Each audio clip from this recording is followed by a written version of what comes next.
குடிப்பழக்கத்துக்கு அடிமையான டிஸ்கோ சாந்தியோட சோகக்கதை. ஒரு காலத்துல இளைஞர்களோட கனவு கண்ணியா இருந்த டிஸ்கோ சாந்தி தன்னோட கணவர் ஸ்ரீஹரியோட மரணத்துக்கு பின்னாடி மதுவுக்கு அடிமையாயிட்டாங்க. 23 வருஷம் சந்தோஷமான கல்யாண வாழ்க்கைக்கு பின்னாடி ஏற்பட்ட இந்த இழப்பு அவங்கள மதுவுக்கு அடிமையாக்கிடுச்சு. இப்போ மது பழக்கத்துல இருந்து விடுபட்டு இருக்கக்கூடிய அவங்க தன்னோட பசங்கள் கூட வாழ்ந்துட்டு வராங்க. டிஸ்கோ சாந்திக்கு இப்போ 60 வயசாகுது. சமீபத்துல ஒரு பேட்டியில அவங்க வாழ்க்கை பயணம் பத்தி மனம் திறந்து பேசியிருக்காங்க. திரைக்கு பின்னாடி தனிமையாவும் கல்யாணம் ஆகாமலும் இருந்த பல நடிகைகளுக்கு மத்தியில டிஸ்கோ சாந்தியோட வாழ்க்கை அமைதியாவும் அழகாவும் இருந்துச்சு. காரணம் அவங்களோட கணவர் பிரபல தெலுங்கு நடிகர் ஸ்ரீஹரி. கேப்ரே நடனம் மூலமா புகழ்பெற்ற டிஸ்கோ சாந்திய ஸ்ரீஹரி காதலிச்சு கல்யாணம் பண்ணிக்கிட்டாரு.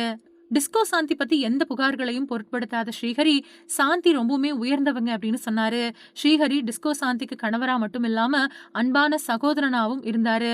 1996 வருஷம் கல்யாணம் பண்ணிக்கிட்ட டிஸ்கோ சாந்தி அப்புறம் ஸ்ரீஹரிக்கு 2 பசங்க, ஒரு பொண்ணு இருக்காங்க. இருந்தாலும் அவங்களோட பொண்ணு அக்ஷரா பிறந்த 4 மாசத்திலேயே இறந்துட்டாங்க. அவங்களோட நினைவா அவரு அக்ஷரா அறக்கட்டளைய நிறுவினாரு. இது கிராமங்களுக்கு சுத்தமான தண்ணீர் அப்புறம் பள்ளி வசதிகளை வழங்குறதன் மூலமா பயனுள்ள பணிகளை செஞ்சுட்டு வருது. மகன்களுக்காக இப்போ குடிக்கிறத நிறுத்திட்டாங்க டிஸ்கோ சாந்தி.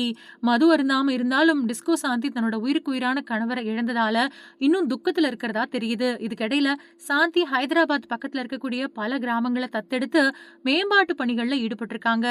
பசங்க மேகா ஷியாம் அப்புறம் ஷாஷாங்க் அவங்களோட அம்மாவின் பின்னாடி நிக்கிறாங்க.